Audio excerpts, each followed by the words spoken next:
అందరికీ నమస్కారం అండి. మీ అందరికీ కూడా ఒక ఇంపార్టెంట్ ఇన్ఫర్మేషన్ షేర్ చేయడానికి ఈ వీడియో మీకు చేయడం జరుగుతుందండి. మరీ ముఖ్యంగా ఈ మధ్యకాలంలో వైఎస్ఆర్ పెన్షన్ భరోసా తీసుకుంటున్న పెన్షన్దారులందరినీ కూడా నిత్య నిర్ధారణ చేయడం జరిగిందండి. ఎవరైతే అనర్హులు కానీ పెన్షన్ తీసుకుంటే కనుక అటువంటి వాటిని గుర్తించి వాటిని తొలగించడానికి ఒక వెరిఫికేషన్ చేయడం జరిగిందండి. ఈ వెరిఫికేషన్లో కొంతమంది అర్హులైనటువంటి వారు కూడా అనర్హులుగా రావడం జరిగింది, నోటీసులు అందడం జరిగింది. వారందరికీ కూడా అనర్హులందరికీ కూడా న్యాయం జరగాలని మరొకసారి వాళ్ళందరికీ కూడా మళ్ళీ ఎగ్జామినేషన్ చేయాలని చెప్పేసి రాష్ట్ర ప్రభుత్వం ఒక నిర్ణయం తీసుకోవడం జరిగిందండి. అందులో భాగంగా అనర్హుల కింద ఉన్నటువంటి పెన్షన్దారులందరికీ అనర్హుల కింద వచ్చినటువంటి దివ్యాంగం పెన్షన్దారులకి నోటీసులు జారీ చేయడం జరిగిందండి.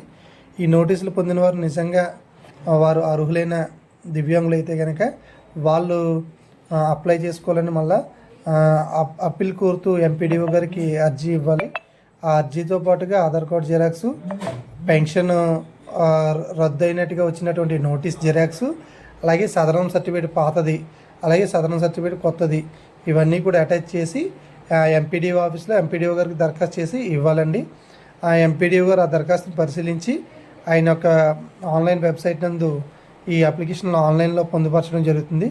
ఆ ఆన్లైన్లో రీఅసెస్మెంట్ చేస్తూ అది డిఆర్డిఏ నుండి జీజీహెచ్కి మరియు అదేవిధంగా కన్సల్లో మెడికల్ బోర్డుకి కూడా వెళ్ళడం జరుగుతుందండి. రీఅసెస్మెంట్కి వెళ్ళిన అప్లికేషన్ దరఖాస్తుదారులందరికీ కూడా మళ్ళా ఎగ్జామినేషన్ చేయడానికి ఒక డేటు మెన్షన్ చేస్తూ మళ్ళీ ఎవరైతే దివ్యాంగుల పెన్షన్దారు ఉన్నారో ఆయనకి మళ్ళీ ఇంకొక నోటీస్ వస్తుందండి.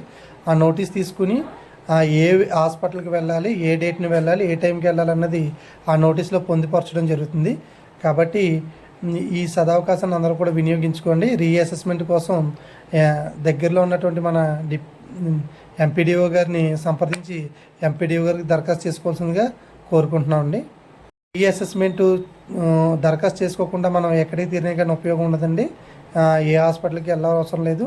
మెయిన్ మనం రీఅసెస్మెంట్కి అప్లై చేసుకుంటే వాళ్ళే మనకి ఒక డేటు, టైము, హాస్పిటల్ నేమ్ కూడా మనకి తెలియజేయడం జరుగుతుంది.